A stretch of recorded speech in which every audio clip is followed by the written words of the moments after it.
আজকে নারায়ণগঞ্জের 1793 সনে প্রতিষ্ঠিত সিদ্ধিরগঞ্জে যে 10টি ওয়ার্ড আছে, সিদ্ধিরগঞ্জ থানায় একমাত্র একটা শ্মশান, সেই শ্মশানটা 1793 সনে প্রতিষ্ঠিত।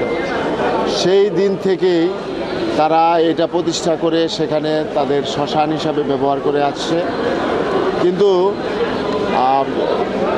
গত সৌর শাসনের আমলে, ফ্যাসিস্ট শেখ হাসিনার আমলে আপনার এই সম্পত্তিটা তারা একটি শিল্প গ্রুপকে যেটা করে লিজ প্রদান করে।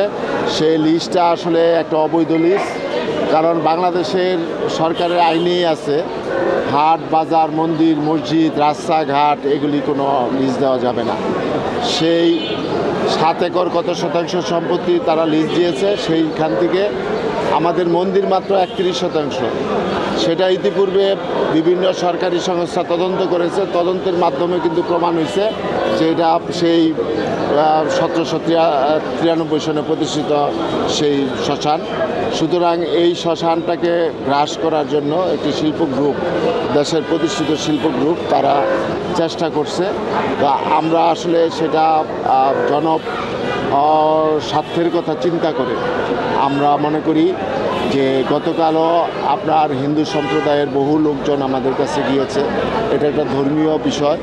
এখানে একটা প্রতিষ্ঠিত সত্যকে একটা শিল্প গ্রুপ সেটাকে নষ্ট করে দিতে চাচ্ছে। এইটার মধ্যে বিশ্ব ব্যাংকের অর্থায়নে 3,52,00,000 সাম টাকার একটা প্রজেক্ট নেওয়া হয় মন্দির এবং ঘাট শ্মশানের উন্নয়নের জন্য।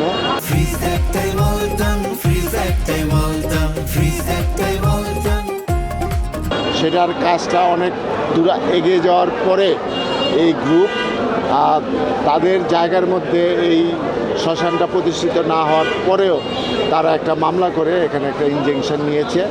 সেই ইনজাংশনটা ভ্যাকেট করার জন্য সিটি কর্পোরেশনের পক্ষ থেকে আজকে আমি নারায়ণগঞ্জ সিটি কর্পোরেশন প্রশাসক অ্যাডভোকেট সাখাওয়াত আমি এখানে সশরীরে উপস্থিত হয়েছি এবং হিয়ারিং করেছি।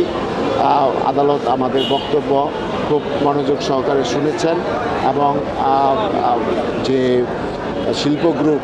শিল্প গ্রুপ আসলে এরা চায় যে এই বিষয়টাকে লেন্দি করার জন্য।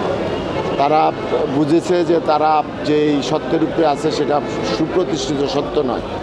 এখানে যে শ্মশান তারাই সুপ্রতিষ্ঠিত।